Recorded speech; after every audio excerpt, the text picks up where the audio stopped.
first, one of Australia's leading sporting clubs has announced it will abandon Welcome to Country ceremonies before games. NRL club the Melbourne Storm has confirmed the decision in a statement saying, "We're really keen to let our actions rather than our words reflect what we stand for." Yeah, the move comes after a number of controversial Welcome to Country ceremonies this year that were more, preachy than welcoming, like this infamous effort at an AFL semi-final in September. A welcome to country is not a welcome to Australia. Within Australia we have many Aboriginal lands and we refer to our lands as country. A welcome to country is not a ceremony that we've invented to cater for white people. It's a ceremony we've been doing for 250,000 years plus BC, and the BC stands for before Cook.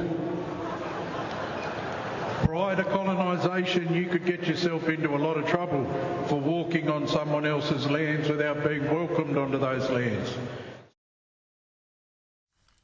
I was at that game of football and I can tell you most of the crowd were not amused. There's a growing momentum now in favour of unity and against dividing the country up. You remember a couple of weeks ago, Aboriginal elders in the Burdekin said, "We don't want Welcome to Country anymore. It's embarrassing." Just the other week, we had the Geelong Council vote to reinstate Australia Day in Geelong. We've had Peter Dutton now say he wants one flag for the country, not three. And now Melbourne Storm saying, look, we want to do practical things to help Indigenous people. They've got a number of social programs, but Welcome to Country never helped a single Aboriginal child to get an education, never helped a woman to be safe.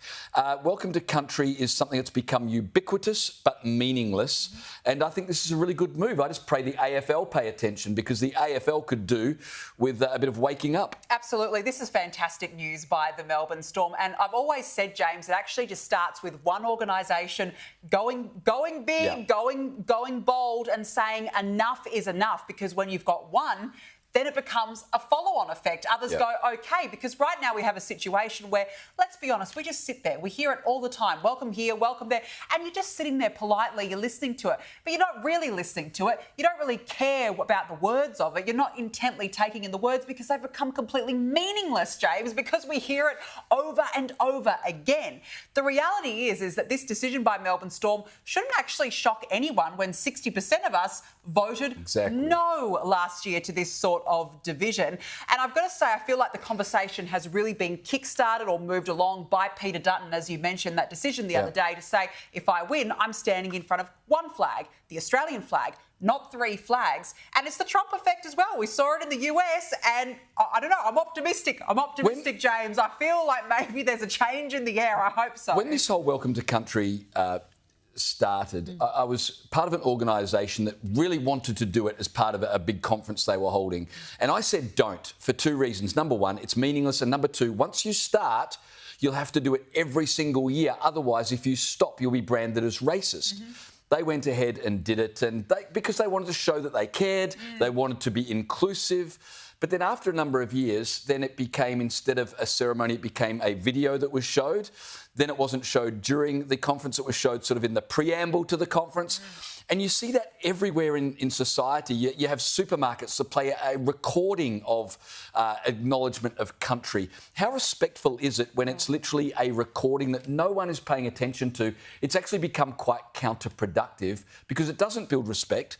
It builds division. It doesn't do anything to help Indigenous people. Let's get back to practical solutions rather than political correctness, nice fancy statements that don't make a difference to Indigenous people but make white people feel somehow virtuous. But they're getting more, they're just getting more ridiculous. We had that 9-minute record one, Welcome to Country, at a war memorial a couple of weeks ago, James. And then the one that we've just showed our viewers then, where this man said it's been around for 250,000 years plus BC. Well, what an extraordinary lifespan of the Welcome to Country ceremonies, which only started probably about 20, 30 years ago. I think we owe them a vote of thanks for doing that, because they helped to put a nail in the coffin of Welcome to Country. They nailed the coffin, but what it's become is it's actually a cash cow, because you've got councils around the country. They're forking out hundreds of thousands of dollars every year to pay for it. So this incredible ceremony that was invented by Ernie Dingo, 20, 30 years ago, is now a cash cow. Yeah, so, and if you're getting paid $500-700 per welcome to country and you do a couple of those a week, not a bad gig. You're in business. That's the other irony, though, of course, right? It's a welcome, but we'll welcome you, but it'll cost you $700. Yeah, that's what I mean. Understand that. It's a rort. It's a complete rort. Seems it's just to be ridiculous.